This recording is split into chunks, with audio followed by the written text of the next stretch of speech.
Hello everybody and welcome back to another Magic the Gathering Arena video. Today we are looking at what must be version 4, I think, of my Modify Then Destroy deck. This is a sort of series, I guess, I've been doing of GRUUL based decks based around Kodama of the West Tree since it came out, and I have refreshed it following the introduction of oil counters. Which is a nice benefit for a modified type deck in the latest set, and this is what we've come up with. So, just to refresh, based around Kodama of the West Tree, 2 and a green, legendary creature spirit. We'll run 3 of these. There are 3/3. It has reach. Modified creatures you control have trample. So modified, anything that's equipped, has an aura on it, or has counters on it. Whenever a modified creature you control deals combat damage to a player, search your library for a basic land card, put it onto the battlefield tapped, then shuffle. So, this always paired pretty nicely with Thundering Raiju, which I have now lowered to just 2 copies of, because Thundering Raiju also has, whenever it attacks, put a 1/1 counter on target creature you control. The Raiju then deals X damage to each opponent, where X is the number of modified creatures you control, other than Thundering Raiju. So, these are the 2 things that have benefits due to modifications. Everything else in this deck pretty much is something that does something, or, is modified, or modifies something else. So, starting with new cards. So, new cards. Evolving Adaptive. 1 green for an uncommon. Uncommon being great, we love uncommons. This is a 0/0 Phyrexian Warrior. When it enters the battlefield with an oil counter on it, so it is already modified when it comes in on turn 1. That is good for this deck. Evolving Adaptive gets +1/+1 for each oil counter on it.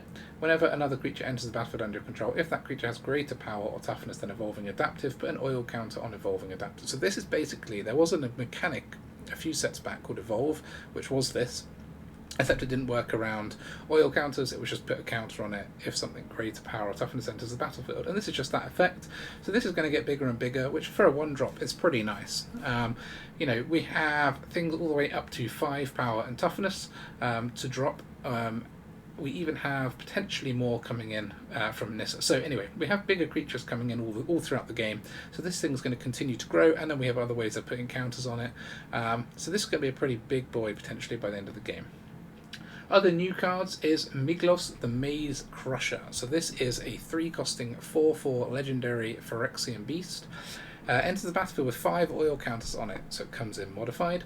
1, remove an oil counter from Migloz. It gains Vigilance and Menace, also known as Venice, until end of turn.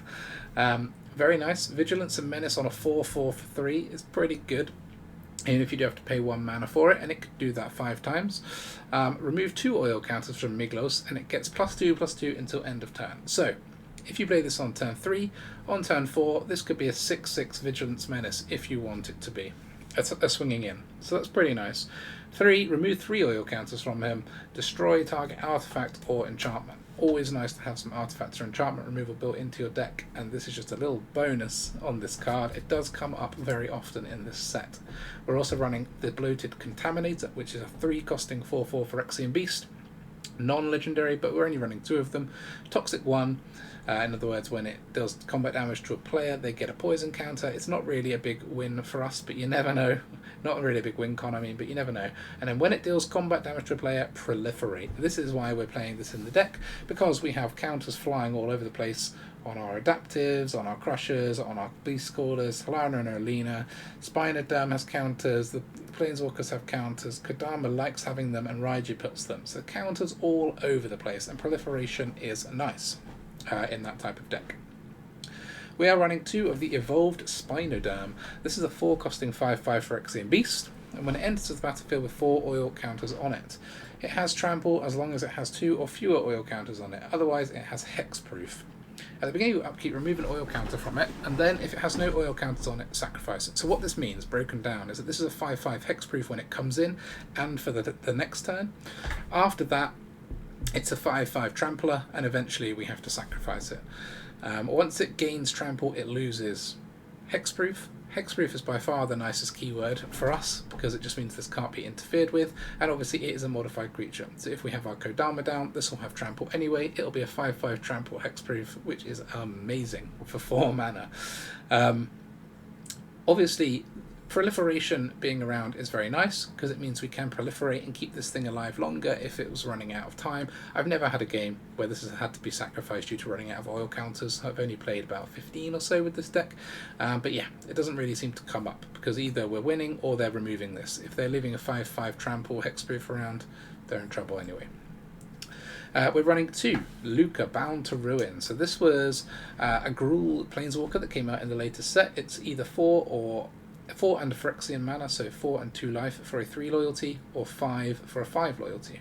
+1, add red and green, spend this only to cast creature spells or activate abilities of creatures. Now, we don't have particularly expensive creatures in this deck, so the plus isn't amazingly useful. However, Migloz does have quite expensive abilities, so there is a bit of a synergy between the two with its plus. -1 is create a 3/3 green Phyrexian Beast creature token with Toxic 1. Now that is nice. Being able to pump out some extra creatures, giving us a bit of extra sustainability on the board is always good, especially when we can play this for 4 mana. That is nice in a GRUUL deck.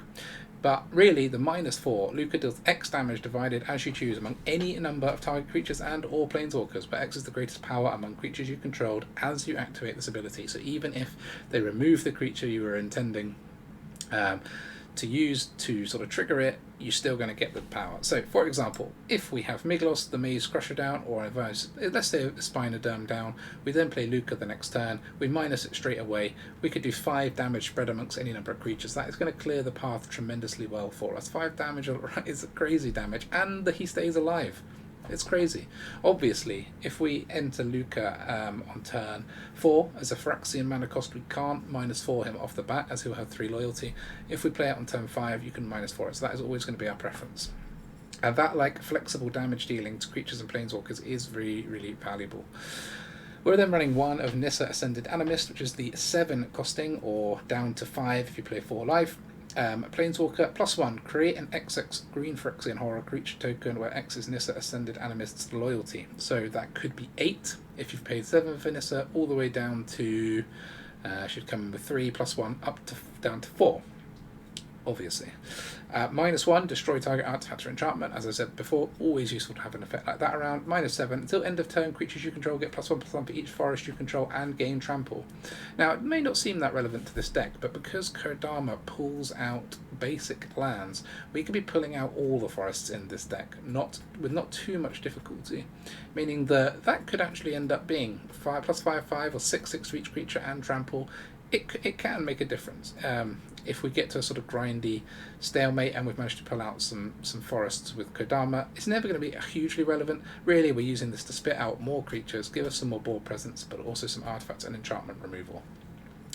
What cards are we using that we know and love? Kumano versus Kakkazan. I've always been such a fan of this card from New Capenna. From Kamigawa. I would say this is probably the best uncommon from that set. It is amazing value for 1 mana. It modifies creatures by putting 1/1 counters on them on turn 2. I've always said if you're playing Kumano versus Kakkazan, you need at least 6 creatures on that are 2-drops, preferably with some 1-drops in your deck as well, up to like 10 creatures in total that you could be drawing to play on turn 2, so you can always make the most of that 1/1 counter, and that's what we've got here. Got Feldon, which is the 2/2 with haste that can't block. But when it is dealt damage, we get to exile cards from the top of our library and play them later. So a bit of card draw for us in a creature body, which is very nice. Quirion Beastcaller, it modifies itself as soon as you cast another creature. The other creature doesn't even need to resolve for this to be good, which is why I particularly like it in this deck, especially when we can play against lots of blue-related decks in the meta at the moment. Bankbuster was one of the new additions to the Modify Then Destroy deck because it gives us a bit more draw, but also if you Bankbuster on turn 2, Kodama on turn 3, you can crew your Bankbuster with the Kodama and hit them with a 4/4, which is modified because it has charge counters on it, and then drop a land onto the battlefield, as well as having done 4 damage, which is a very fast start indeed. And then Halana and Alena is just there to add counters onto things and give us an extra way to modify things and break through stalemates. So, that is the deck. I am only running 24 lands in this deck, the main reason being that we have Kodama to pull some more out, and our overall curve isn't that high. It doesn't matter if we don't race all the way to our 4s, as long as we get to 2 and 3 mana, we're good. So that's the deck. We're going to have some games on the ladder today. See how we get on. Hope you enjoy. Alright, here we go.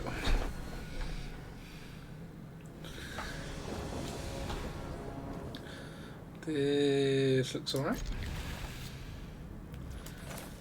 Get the adaptive down turn 1. You haven't got a turn 2, sadly. Even though there are plenty in the deck.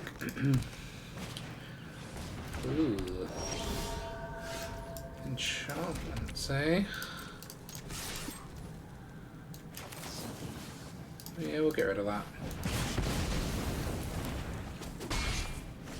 We don't want any like pain coming down like that.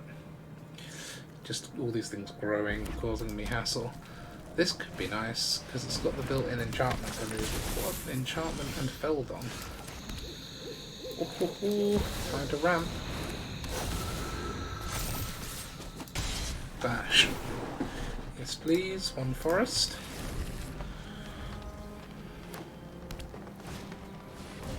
What is going on here?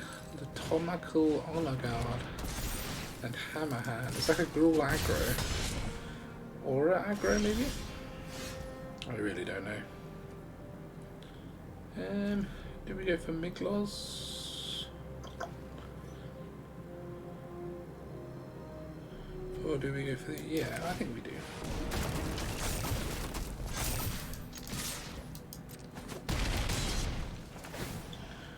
And we'll have another forest because we've got Nissa, so forests are good.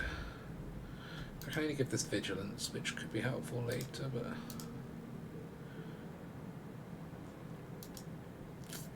so we got 10 power on board plus more, so we got lethal on board.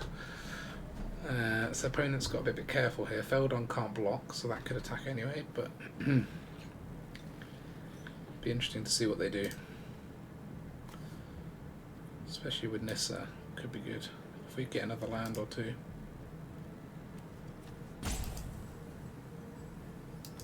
They've paused to think, which is nice.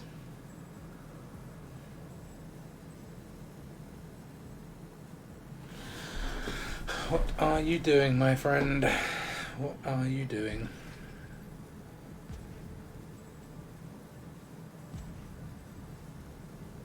Come on. It's nice to play against another GRUUL deck though. Audacity. Attack with just Feldon? No, attack with both. So, we're facing 8 damage here, which means if we let it through, they could have a lightning strike, which would finish us off. So I think we're going to have to block like this, just in case. We don't know. We don't know what they've got, but because you'd do that if you were dead or otherwise. Just another honor guard. Okay, so they're playing these because they've got ward, because they're playing enchantments. We can get down 2 of these contaminators. Play 1 just to give the adaptive the counter. Opponent down to 4. And then we'll play the other one. Show them that we've got lots of blocking power. Yeah, good game. That was close. But just too much power in this deck. Let's try again. Alright. Next one. Yeah, this is decent. As long as we get one more land. How many are we playing? Just 24. I've got 42% chance of each land, of each card, so it's better than half. There we go. Beastcaller is a 3/3. No cut down. Not that we're playing against that anyway. Hopefully it's a Scrolly deck. Farmhand. We're not too worried about. That's still going to take a beating.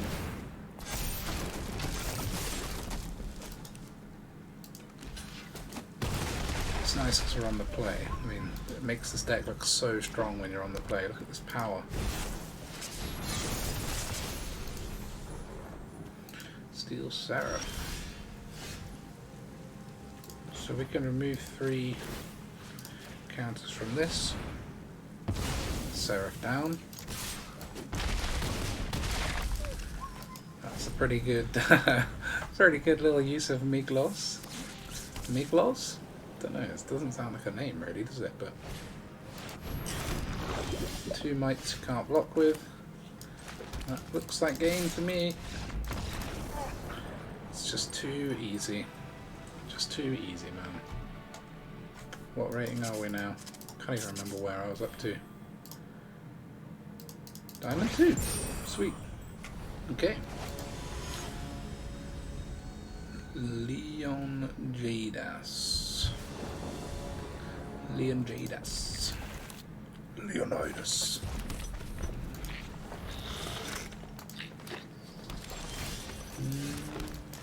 Okay, Feldon in there. Not our best start, Feldon into Kodama without anything on turn 1, but at least we're on the play again, so we've got, you know, we've got some options. Greeters, so we're probably going to have to try and beat down as quickly as we can here. As quickly as possible. Another Greeters. Gulp. We are ramping. Another Feldon, not particularly helpful, but this one's got trample. God, they let that other one through as well. We'll take a red, just because of the amount of red we've got in hand. So 5 mana only this turn. That's not too much. Even a Defiler isn't the end of the world for us. Kodama. Interesting. This must be a Defiler based deck if they're running Kodama. Life and Treasure. Sounds like it should be on a t-shirt. Life and Treasure.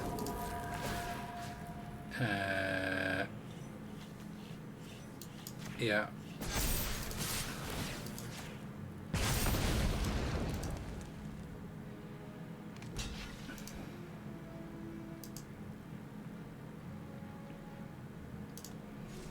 It's not an easy solution for them.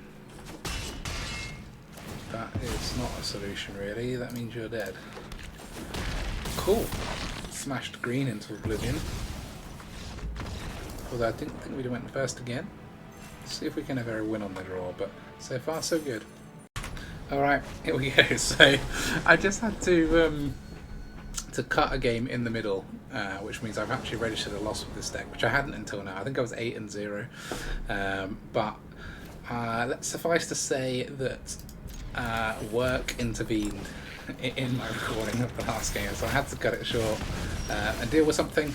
But we'll just pretend that one didn't happen and get back into with this game. So against mono red this game by the looks of it, and we're on the draw, so this will be a good test. I mean, this looks like a particularly lightning start from our opponent, so let's see if we can handle this. I'm looking forward to getting Migloz down, as long as it doesn't get immediately killed.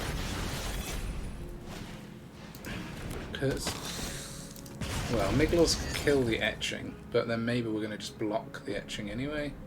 No, I don't think we will. I'm going to take a risk here, because we're taking 5, which puts us on 10.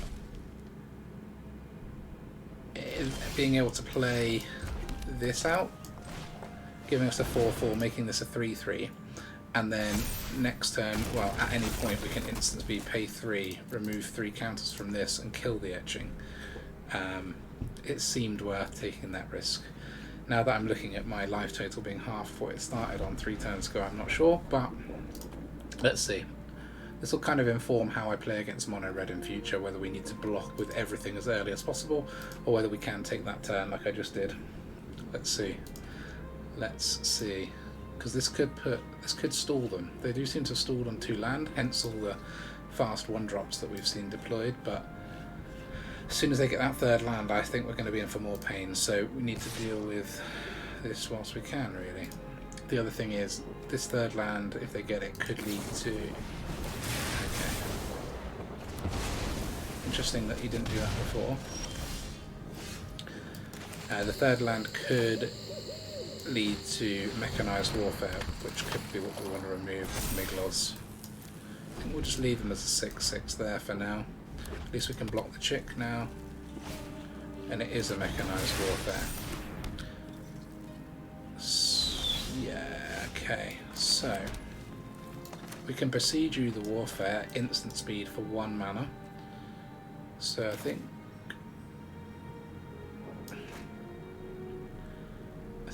I will not Bankbuster for now.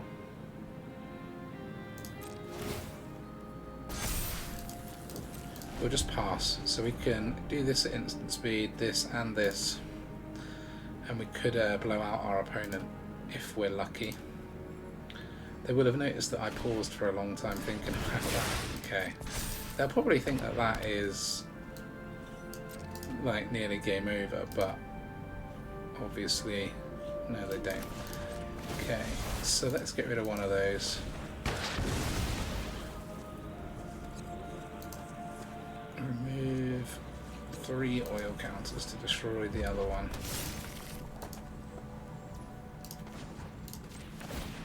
And we'll get rid of that one now. They're not stupid enough for us to benefit from using this as a combat trick, so we'll just do it. There, the mechanized warfare's gone. And now we don't have 3 oil counters here, so maybe I'll just zap the Kumano.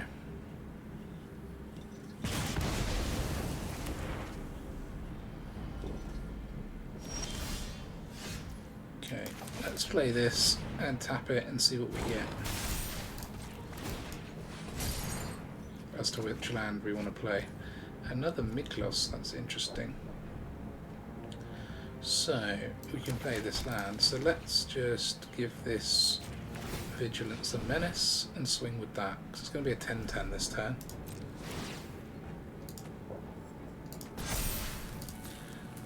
And then our opponent starts to be under some pressure. Not a lot that mono red can do about a 10/10. Unless they've got a steal spell, which they could have, but it's not common in red standard at the moment. It's really not common. Chandra. Finally got some damage that can go over the top of us again, but stop fighting till the people are safe again. We will be able to give our Migloz at 12/12 Vigilance and Trample. Okay, there's Halana and Alena down, so it won't be a 12/12. In for one more. Okay, that should just about do it.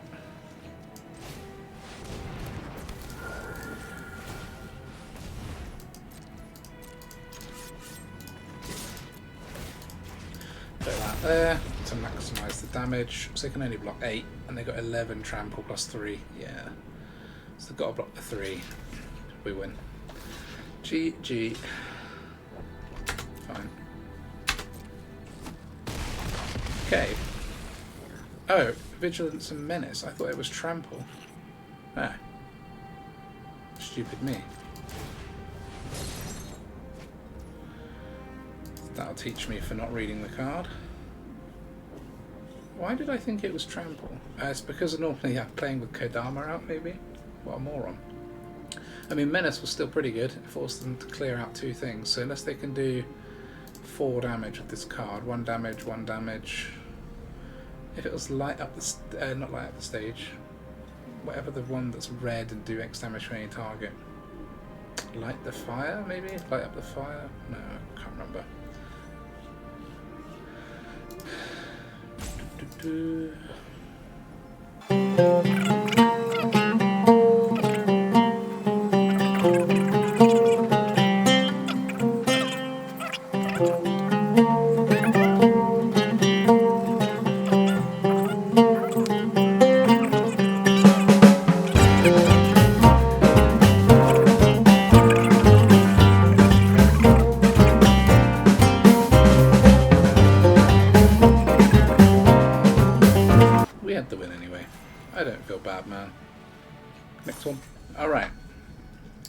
Pantaro. Don't keep me waiting around like the last one. We managed to beat mono red on the draw, and I am happy about that. I am happy about that. And we've actually got our 1-drop for the first time in blooming ages. Feels good. Here's my Beastcaller. Just give me a 3-drop and we'll be happy as Larry. That's not a 3-drop. That is a 1-drop. What are we doing with these? The research desk, is it? What is happening here? There's some funky build going on. Let me play with fire, please. No more land deck. There's only 24 in there. Stop providing me with land. Do we do this? I think we do. There's a potential counter coming here. And I'm not interested in any of that. And if we play the Beastcaller, then we just get more counters on the Beastcaller.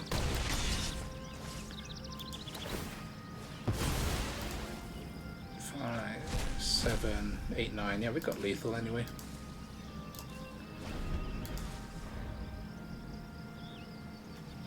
Sushi. Yeah, that could be good against us.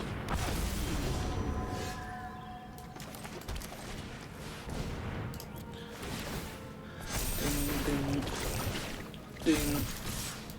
We're only getting in for 6 or 7. Probably 6 or 7.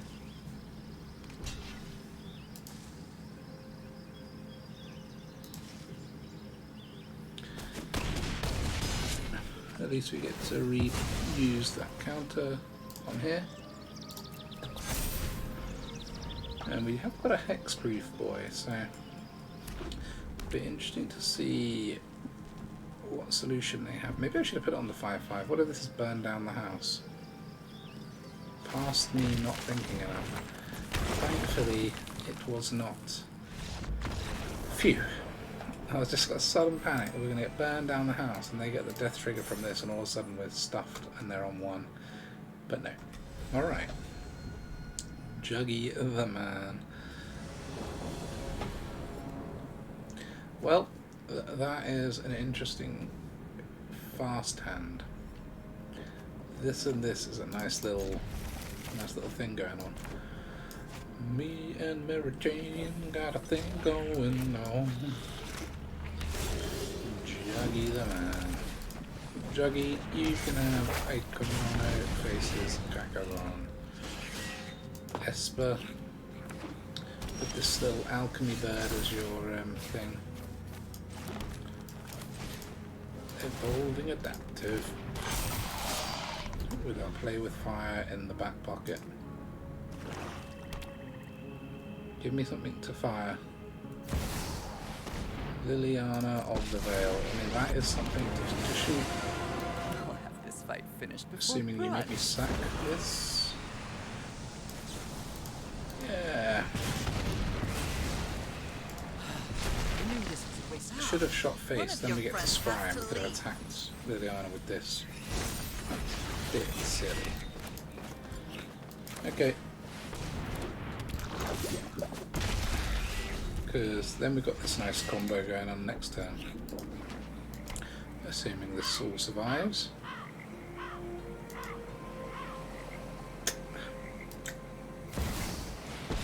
Jace, so this doesn't have Esper Super from this deck. Emotions are distractions. So they can give this -3, -0, but it's still going to connect. Our plans are beyond your comprehension.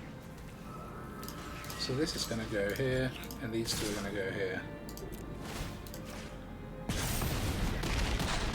There's Jace gone. And then we can put an extra counter from the etching. To Phyrexia's plan. Just don't want to see board wipe. Okay, that board wipe is fine. Did they think that was going to kill all my creatures? I don't know, man. Alright. Thyrail 27.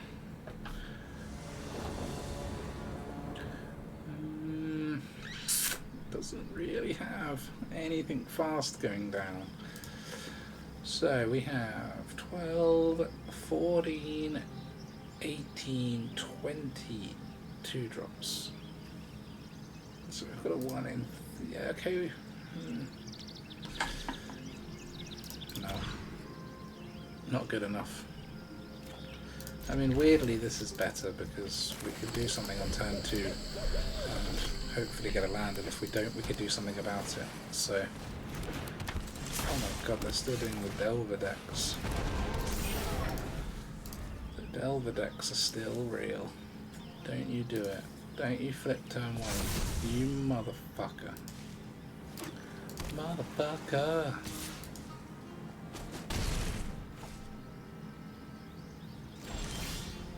Okay.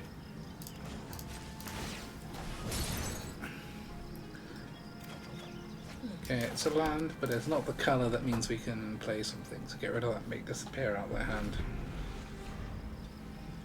How do they always flip first turns? It's bullshit, man. Bullshit. Basically, I need to resolve Kodama because it has reach. Or find something else.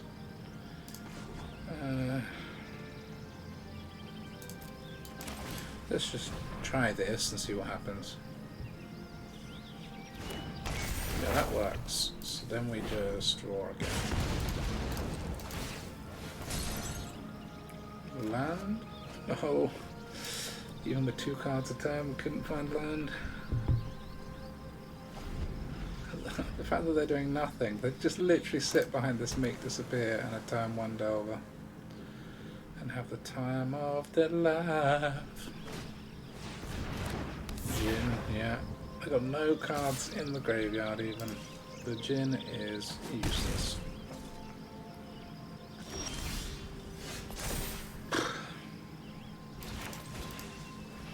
You can have an adaptive.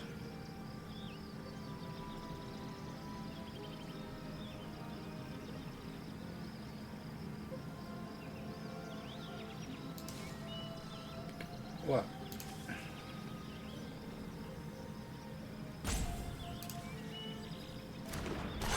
And then we'll just do this again. Find this bloomin' land. Where is it? Well, we've got to play with fire.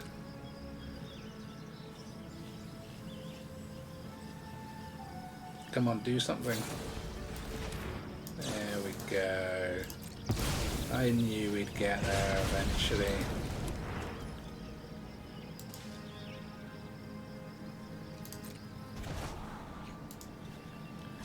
I mean, they have now got 1 instant sorcery in the graveyard, so that thing's a 1/4. But we got through the Delver problem. And now we can hit back at least pretty hard. So they can't just sit behind this Delver.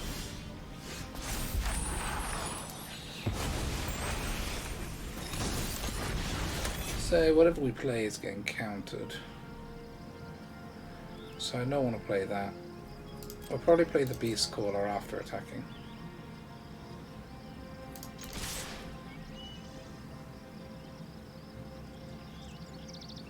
Oh no, blue, why do you do this to me? Why do you do this to me?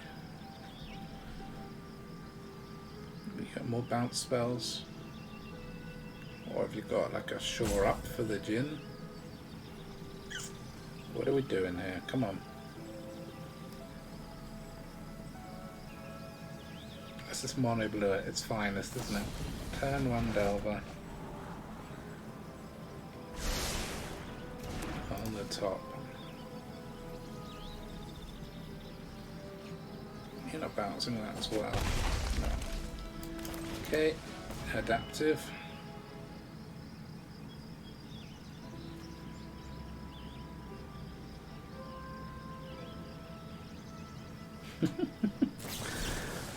Make disappear.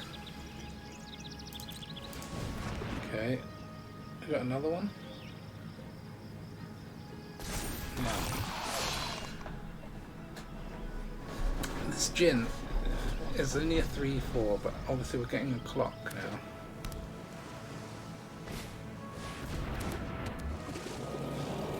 Okay. That That is what it is.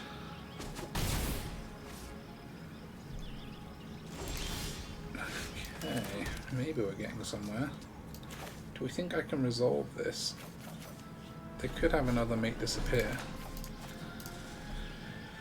And then I'm reliant on Halana and Alena just chumping, which is not great.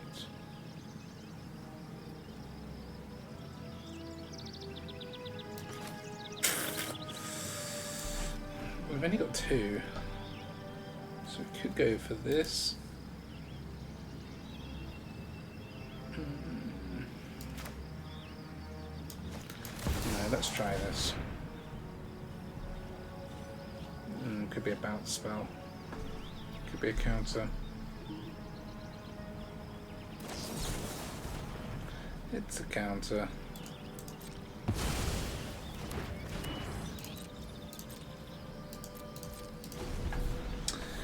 So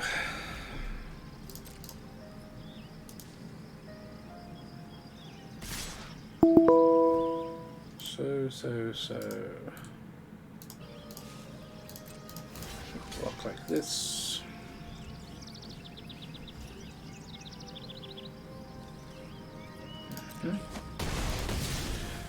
And then if we don't resolve Halana and Alena, we're dead.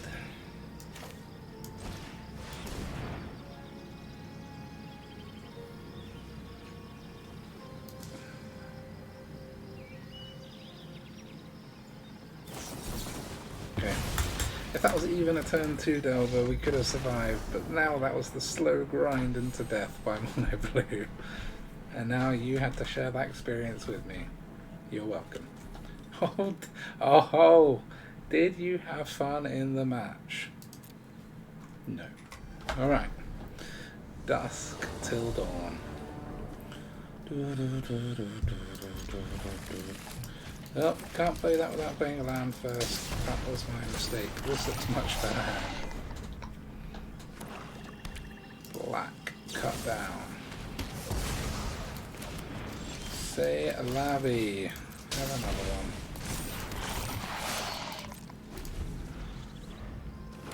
This looks like it could be a Phyrexia and Obliterator deck, which, if it is, would be muy malo.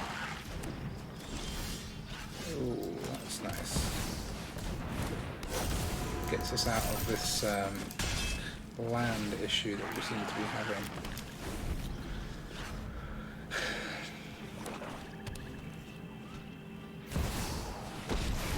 Liliana.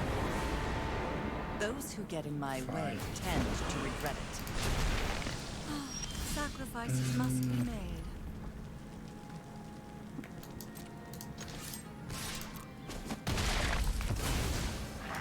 Sorry, I'm not interested in dying today.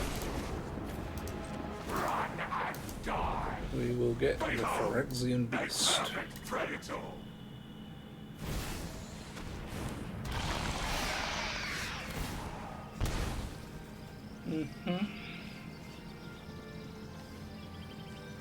Okay, so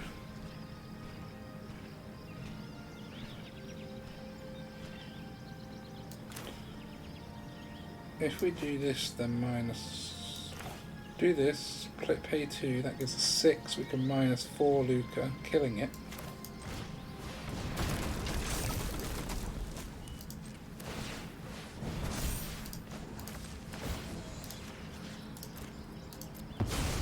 But it gets rid of Sheldred, which I think is probs worth it. Probs worth it. Yeah, that is what it is. Especially when we got this. Bang bang. Oh, mono black. Mono black. Mono black. Alright, next game. Got a little bit carried away at the end of that last one, but it does feel good to beat like your nemesis colour combination when you're playing GRUUL. Come on, I probably... Because blue... There's more value if it gets bounced. Oh my god, it is mono blue, isn't it? It's mono blue. This is gonna get bounced. Yeah. At least they didn't get a turn 1 Delvar, then I quite like our position. Unfortunately, we haven't got the, like... What? You just jamming this? Okay. Do we do Kodama? Probably not. We'll probably go for this plus Beast Gorge. Gonna give us more bang for our buck next turn.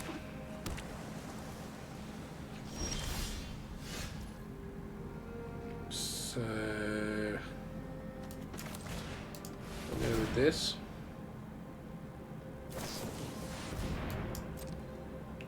Only look at the top 3 because you only paid 3 for it.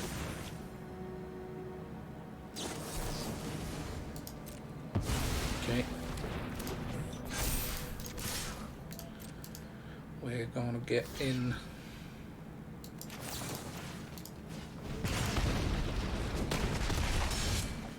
And there's gonna be no Jin. And now we've got a modified etching as well. Okay, okay.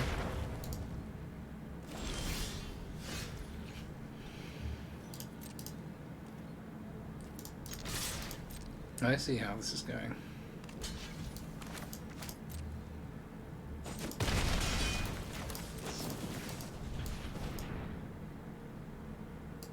We would need a negate for this. Okay, that's also good. Come on, we must be getting through all these cards. They can actually cast this flashback there, which is annoying.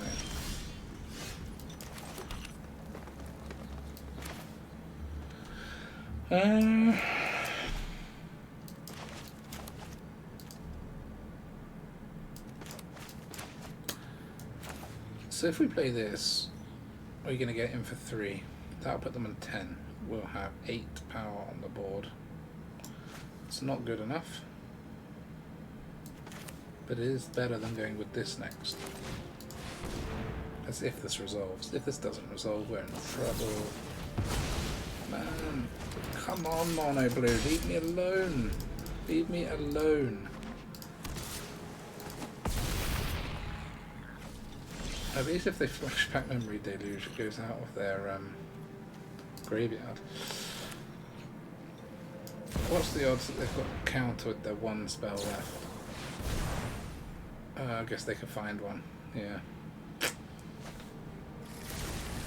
Just find an Essence Scatter or a Make Disappear. Then they just got to cast 2 spells if they can.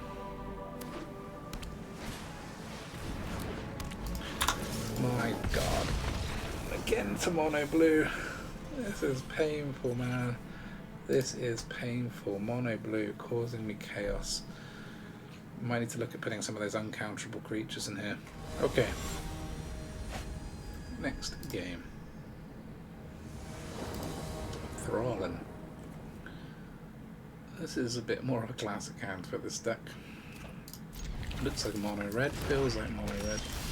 It isn't mono red though. There he is, my boy. The Maze Crusher himself.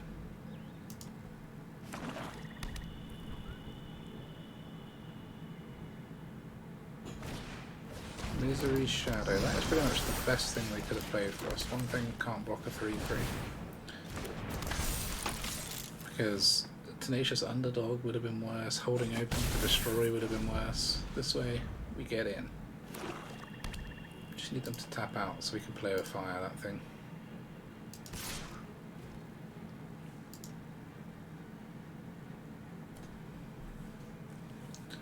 What are you thinking? Just 2 damage.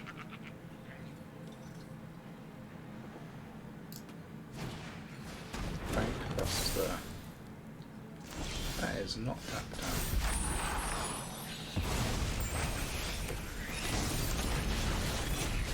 So, we've got no advantage to playing these first, so we'll just swing for 5. This damage that this etching does for 1 mana is insane. And then we'll put this in, because this could remove the Bankbuster if we need it to. It's just a general pain for them, to be honest. Something they want to destroy.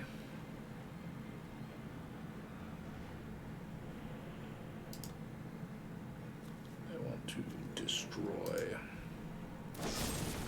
And they do. Sit down. Seek and destroy.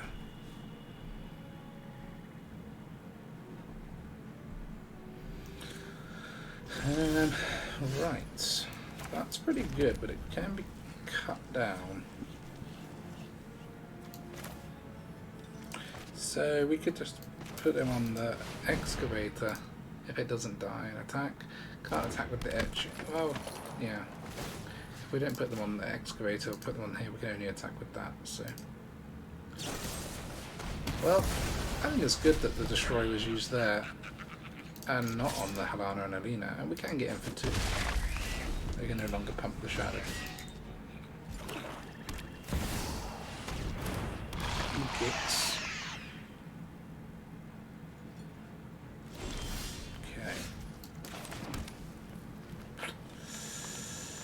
Okay. We can haste something.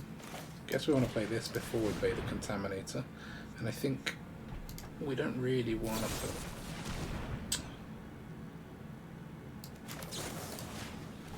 Shadow can go.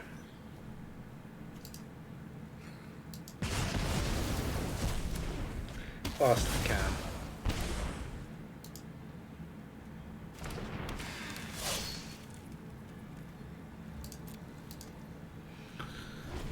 It's close. If they top deck any invokes, we're in trouble, or obliterators, we're in trouble.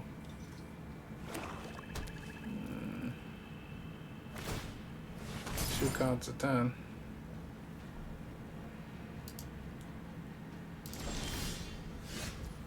Okay.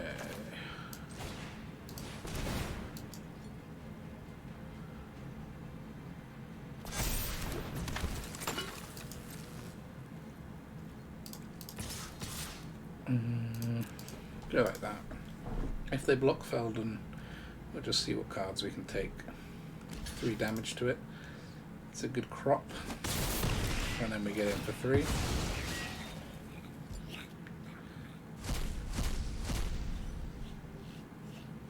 Can't play the Raiju this turn, but we get to play it until the end of our next turn. So whilst they can see it coming, when we've got this thing down as well, they've got some serious work to do in coming back. Sweet. Sweet. We're actually managing to beat Mono Black, which is a miracle with GRUUL. Okay, for a quick look at the stats of this deck. So 15 games in total. At the moment, 12 wins, 3 losses. Pretty darn good for best of 1. Win rate 80% is a banger on the ladder at the moment. One of those games as well was one that I had to leave because work came a-calling. So that could even have been a win. We don't know. But let's call it 11-2, shall we? Which would be an even better win rate. Yeah, this deck is a beast. You are closing games out half the time on turn 4 or 5, but also it's got the grindiness to survive a bit longer thanks to that top end of a couple of Planeswalkers and Halana and Alena. So yeah, I think, you know, as you can see here, losses against Mono Blue, they both featured in the video. What a pain they were. I mean, if in best of 3, obviously we would have cannot be countered creatures in the sideboard, such as the Rex, such as the Thrun, I think it is, from the new set. There were 2 creatures that can't be countered, so I am surprised so many people are playing Mono Blue. However, every other colour combination we did pretty darn good against. We've managed to beat Black twice, Red twice, managed to beat Orzhov, Dimir, other green decks, you know, anything. We've been doing very, very well with this deck. I'm putting together some results. It's not the easiest GRUUL deck, but it's also not the most complicated. This card being so flexible is just amazing and a lot of fun to me, but I think the reason I can't play too many of these is that we're playing these and the Contaminators, and we do want to keep our curve as low as possible to inflict that damage before our opponent can set up defences. Maybe the Contaminator is overkill and proliferation isn't great. Maybe this is like a bit of a we should just have 3 of these and none of these or something, and then we sideboard these in if it becomes more of a grindy matchup. I'm not sure. I'm not sure, but definitely some tweaking can be done on this. Whether we need this exact blend of Planeswalkers at the top end as well, I'm not sure. Again, but we'll see. We will see. Anyway, been having a lot of fun with it. It's definitely going to be one to use to get to Mythic this season, so please have at it as well. Hope you enjoyed the video. If you did, don't forget to like and subscribe. Most of you probably already subscribed, I'm sure, because, you know, why wouldn't you want more of this premium content? Anyway, thank you very much for watching. I'll see you next time. Bye for now.